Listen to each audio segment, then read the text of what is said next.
Hey, it's the Detective Prince. That's no prince. I heard he's a she. Huh? You serious? If he's a she, then... oh, crap! Kinda disappointed. But then again, there's something neat about it. Yeah, if you look at it a certain way, doesn't she seem pretty cool?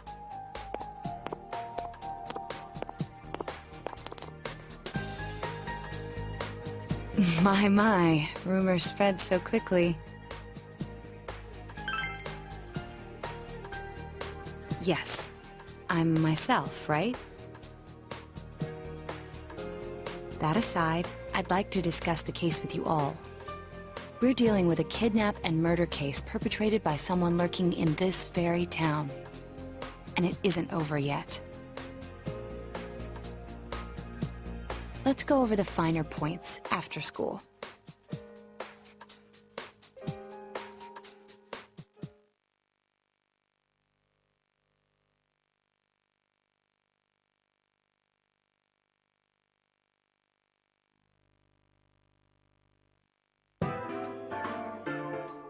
First, I heard the doorbell ring. But when I opened the front door, I saw no one there. Just as alarm bells sounded in my mind, someone grabbed me roughly from behind and covered my mouth with something. Immediately afterward, I was put into something like a sack and most likely carried on the culprit's shoulder. Wow, how could you remember all that? The culprit seems to have used a chemical to incapacitate me, but luckily I wasn't completely unconscious. I had been expecting a trick along those lines, so I was somewhat prepared. And of course, I was desperate to gather as much information as I could. No wonder you're an ace detective. That ain't something to be proud of. You are too damn calm about all this. Judging by their actions and body type, I'd say the culprit is definitely a man. I heard no conversations or voices, so I believe he is acting alone. It's after that that things get murky.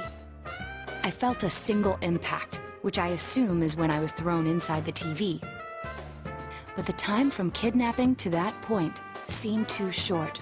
It was a matter of minutes. So you were immediately thrown inside the TV after being kidnapped? Oh, could there have been a TV on the side of the road? Regrettably, my memory from there on is a blur. I see.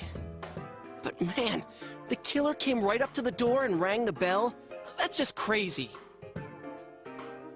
I finally understand why you all testified that you couldn't recall much of what happened. Such a bizarre experience, with mental and physical fatigue on top of it. It's only natural to be confused. And going by the surrounding circumstances, my kidnapping and everyone else's were near identical. There is no question that the culprit is the same in each case. So that Mitsuo boy who said he killed King Moron? Everything makes sense now. I can't say for sure until I gather more concrete evidence. But Mitsuo Kubo's only victim was Mr. Muraoka. It was a copycat killing that mimicked the true culprit's method. No wonder King Moron's death broke the pattern in so many ways. The question remains, though, as to how Kubo learned of that world. That's it! That's what was bothering me. Mitsuo could enter the TV, right? Then why didn't he kill King Moron that way? I believe he didn't understand the other world as well as the true culprit. Even though I can now enter it myself, it wouldn't occur to me to use it for murder. And remember, the previous corpses left no sign that their deaths had anything to do with the other world. After Kubo became wanted, leaving him with nowhere to run, he probably thought for the first time, what if I put my entire body into the TV? The bizarre condition of the corpses that caused such commotion is probably because they died on the other side. It's a simpler explanation than figuring out why the killer would risk disposing of the bodies in such a way. Which means their inexplicable condition of being hung on a foggy day wasn't due to the culprit making a statement. Much of our speculation could be tested if we could ask Kubo in person. However, I've unfortunately been taken off the investigation. And I highly doubt that the police will believe any of this. They wouldn't admit that it wasn't Mitsuo in the first place. Once you've said something on TV, it's not easy to admit you were wrong. I believe the primary cause of my dismissal was because I raised that possibility to them. The police won't readily concede that they made false charges, all the more so if the accused is a juvenile. In fact, the overwhelming sentiment with the police force is to end this case with his arrest. Even if it's possible there's another killer? Those dickheads. I had a feeling that would be the case. Not that I trusted him in the first place. But, Naoto, if you were that calm when it happened to you, couldn't you have, you know... I'm not saying you should have caught him, but isn't it kind of sad for an ace detective to go down that easily?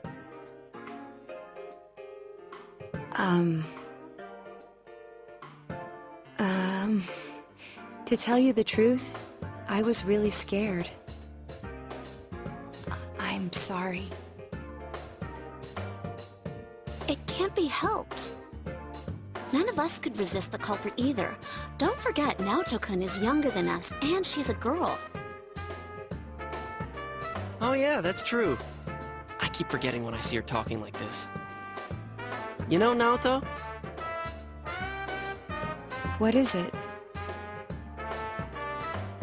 You got balls. For a girl. Regardless, I have no doubt that the culprit will continue with his attacks. We can only watch and wait for him to make the next move. But this is no longer a mere job or someone else's affair. I want to know the truth of why we were targeted.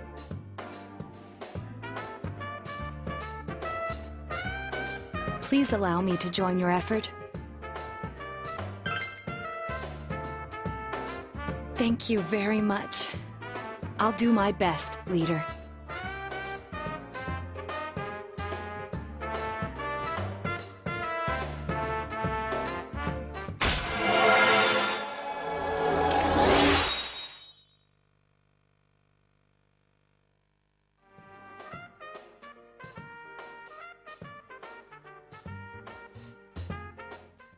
Since I'm the king of the geniuses, I knew it would work out this way. Ta-da! Now Chan's glasses. Thank you.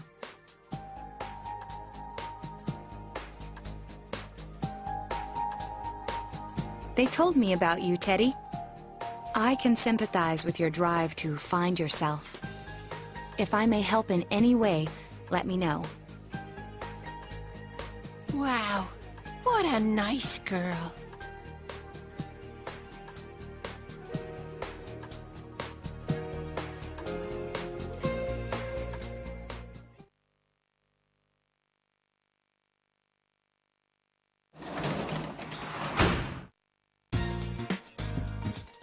Oh, welcome back!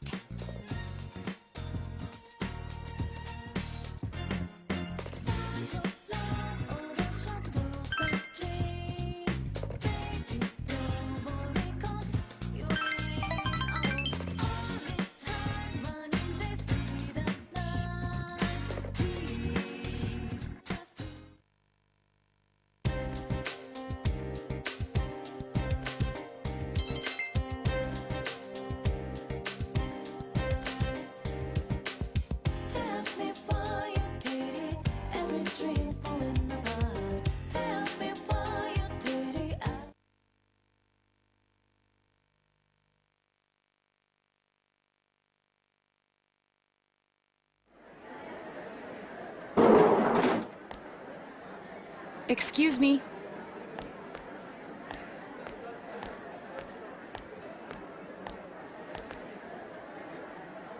have time after school today? Did something happen? No. Rather, I'd like to have a doctor examine Teddy. A doctor? You mean a vet? The normal kind, actually. If you're free, I've scheduled a checkup for him after school today. A thorough physical examination might be a good first step in figuring out what Teddy is.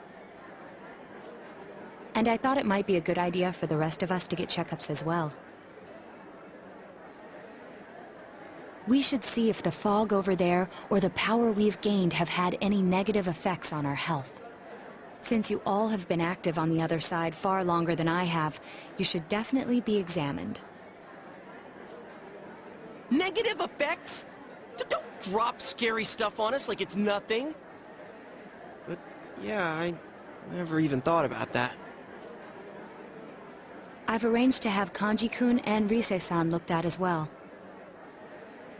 Wow, you're on the ball about all this. Are you sure you're not an adult? Her height's a big giveaway, though. Well, I'll see you all after school.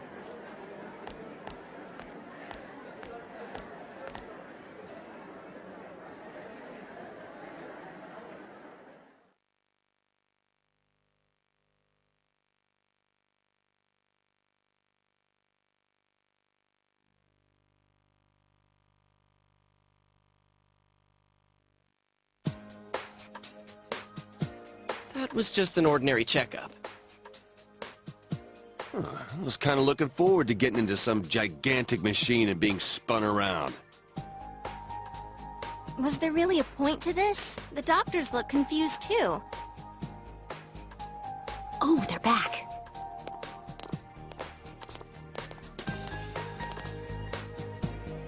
I'm very sorry for the wait. I'm very sorry for the wait. So did they find out anything about Teddy? They did indeed. They found out that they can't tell anything about him.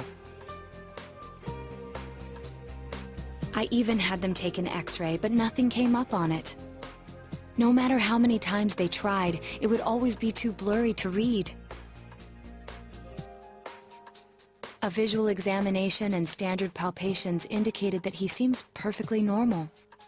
Since the machine could be malfunctioning, they told me to try another hospital if we're still worried about him.